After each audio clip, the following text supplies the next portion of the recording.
Khan sir की PR team को तो मैं सलाम करता हूँ। उन मास्टर जी से जाके पूछिएगा कि वहाँ कौन कौन बैठा था और किसने मना किया था। ये बात सच है, विवेक बिंद्रा जी ने हम लोग को बुलाया था। जैसे ही मुझे इस झगड़े के बारे में पता चला, मैंने तुरंत खान सर को मैसेज किया।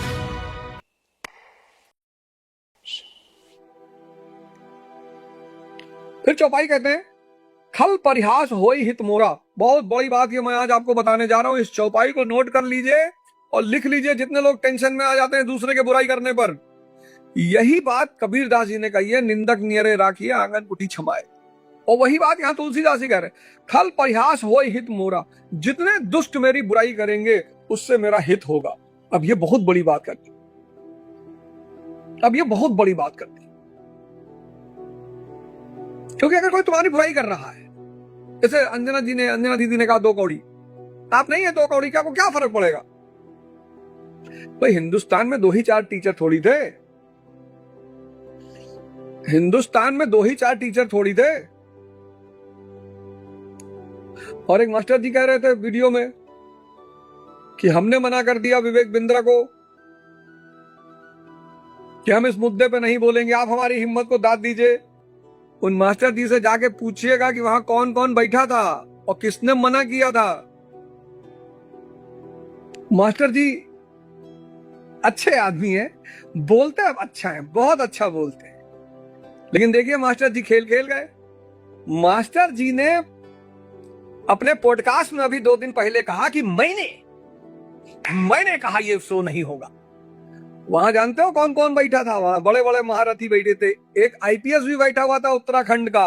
उसने जब उनका वो वीडियो देखा तो वो हंसने लगा। उसने मुझे फोन किया, गुरुजी। अरे मैंने कहा कोई बात नहीं,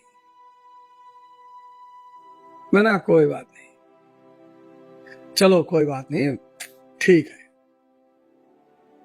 मैंने मना किया था, मैंने, और एक गवाह नहीं है, 4। हमने मना किया था कि ना, हम किसी के पक्ष में नहीं बोलेंगे, किसी की बुराई नहीं करेंगे। हमें क्या पता यार कौन सी कहानी चल रही है, हमें क्या पता असलियत क्या है। शुरुआत में जब ये घटना घटी तो मैं दोनों आदमी से कहता रहा। मैंने खान सर को भी मैसेज किया कि मत यार ये सब मामला मत बढ़ाओ, क्या कर रहे हो यार, फंस जाओगे बुरा। रोशन आनंद का नंबर मेरे पास था नहीं, तो मैंने खान को ही मैसेज किया। मैंने कहा भाई खान सर ऐसा ना करो, फंस जाओगे, ये सब गलत बात है, टीचरों को आपस में नहीं लड़ना चाहिए। फिर भाई मुझे भी यही दिखाई पड़ रहा था कि भाई कोचिंग सस्ते में चल रही है, हॉस्पिटल बन रहा है, तो मुझे लगा यार एक अच्छा आदमी है तो उसको क्यों परेशान करना है। अब उस अच्छे के पीछे वो क्या कर रहे थे ये मुझे नहीं पता। मैं कोई सीबीआई हूं, मैं सीआईडी हूं, मैं रॉ में काम करता हूं कि मैं मोसाद हूं?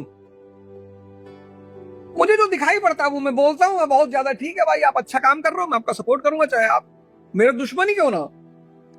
मैं जिस भी मंच पे गया, मैं हिंदुस्तान के 2-3 टीचरों की बड़ी तारीफ की मैंने, हालांकि उन्होंने मेरी तारीफ कभी नहीं की। एक बड़ी मजेदार बात, अगर मुझसे किसी ने भारत के टीचरों के बारे में पूछा, मैंने हमेशा तारीफ की, मैंने किसी टीचर को कभी कुछ नहीं कहा। जैसे ही मुझे इस झगड़े के बारे में पता चला, मैंने तुरंत खान सर को मैसेज किया, तुरंत। मैंने खान साहब लड़ाई मत करो, गलत बात है, टीचरों को आपस में नहीं लड़ना चाहिए, समझौता करो, इसको सुलह करो। तुरंत सारा मैसेज मेरे पास अभी तक पड़ा हुआ। मैंने कहा नहीं इन सब बातों को, क्या मतलब है इनको कहने का यार।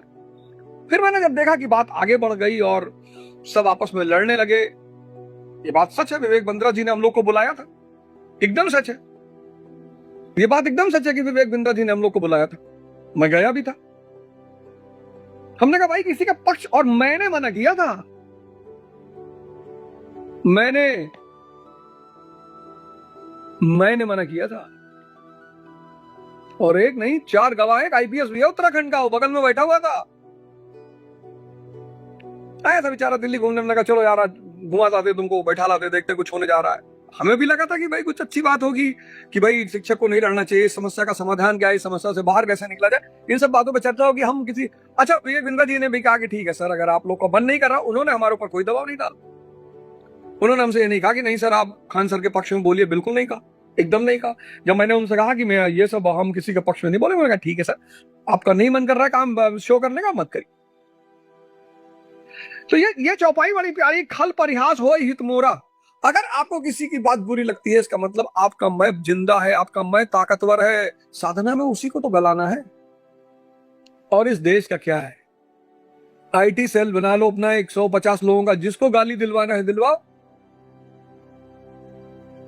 जिसको रोस्ट करवाना है करवाओ, जिसकी इमेज खराब करनी है खराब कराओ, जिसकी इमेज बनानी है बनाओ। पीआर टीम ने कितना बड़ा काम किया।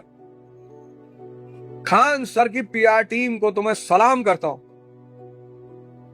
खान सर की जो पीआर टीम है उसको मैं सलाम करता हूं। मेरी आज तक कोई पीआर टीम नहीं, मेरा आज तक कोई सोशल मीडिया ऑफिस नहीं, कुछ भी नहीं। ना मेरी कोई पीआर टीम है, ना मेरा कोई सोशल मीडिया ऑफिस है, कुछ भी नहीं। सब परमात्मा की कृपा से चल रहा है। यार पीआर का तो मैंने भरोसा ही नहीं किया कभी। कभी भगवान जिसको जो करना है वो मालिक करेगा, पीआर व्यार क्या करेगी। लेकिन खान सर कि भाई हमारे यहाँ एक लड़की बर्तन मांजती है, वो आईएएस की तैयारी कर रही है। सर आईएएस की तैयारी करने वाला बर्तन मांजेगा ही नहीं, और अगर वो बर्तन मांज रहा है तो उसको तैयारी नहीं करनी चाहिए। अबे आईएएस की भैया जो तैयारी कर रहा है वो कम से कम 10th की मैथ्स पढ़ा लेगा, 10th की फिजिक्स पढ़ा लेगा, 10th की बायो पढ़ा लेगा कम से कम। और अगर वो 10th को नहीं पढ़ा पा रहा है तो आईएएस की तैयारी कैसे करेगा वो। पर जब मैं पहली बार सुना इस कहानी को कपिल शर्मा के शो में, किसी ने मुझे भेजा कि सर देखो सर बर्तन मांजने वाले लोग पढ़ रहे हैं मैंने सुना, मैंने कहा अबे तो, और ये सब करते हैं, ऐसा नहीं खान सर कर रहे हैं। खान सर ज्यादा कर गए, ज्यादा नाम कमा गए, आगे निकल गए, तो जो लोग आगे नहीं निकल पाए वो सब उनसे चिढ़ रहे हैं कि यार हम काहे नहीं आगे निकल पाए, हम काहे नहीं इतना पैसा कमा पा रहे हैं, हम काहे नहीं अमिताभ बच्चन के साथ बैठ रहे हैं, हम काहे नहीं भाई कपिल शर्मा के शो में जा रहे हैं। उस आदमी से लोग चिढ़ रहे हैं। आज की सच्चाई क्या है, आज की सच्चाई क्या है, उस आदमी पर हमला करके बहुत लोगों का नाम लोग जानने लगे कि भैया देखो फलाने ये फलाने। अगर उस आदमी पे हमला नहीं होता तो बहुत लोगों को तो कोई जान ही नहीं पाता कि ये भी टीचर है। और एक बात और बता दूं, ये जितना पॉडकास्ट वास्ट चल रहा है सब फर्जी है। आपको जो व्यक्ति अच्छा लगता है, आपको जिस व्यक्ति से फायदा मिल रहा है, अब उससे जुड़िए। मैंने कहा आपसे क्या कहा कि पत्रकार है, कल बताया मैंने आपको कि उनके एक अपने प्रिय की लीवर खराब हो गया। मैंने एक जगह बताई, वो जाके इलाज कराए, ठीक हुए, तो बेचारे भावुक हो गए। उनको लगा था कि अवध ओझा ठीक आदमी नहीं है, तो उस घटना के बाद वो बड़े भावुक हो गए। तो उन्होंने मुझसे कहा कि सर हमें पैसा दिया गया था कि अवध ओझा को बुलाओ, पॉडकास्ट करो और ये सवाल करो।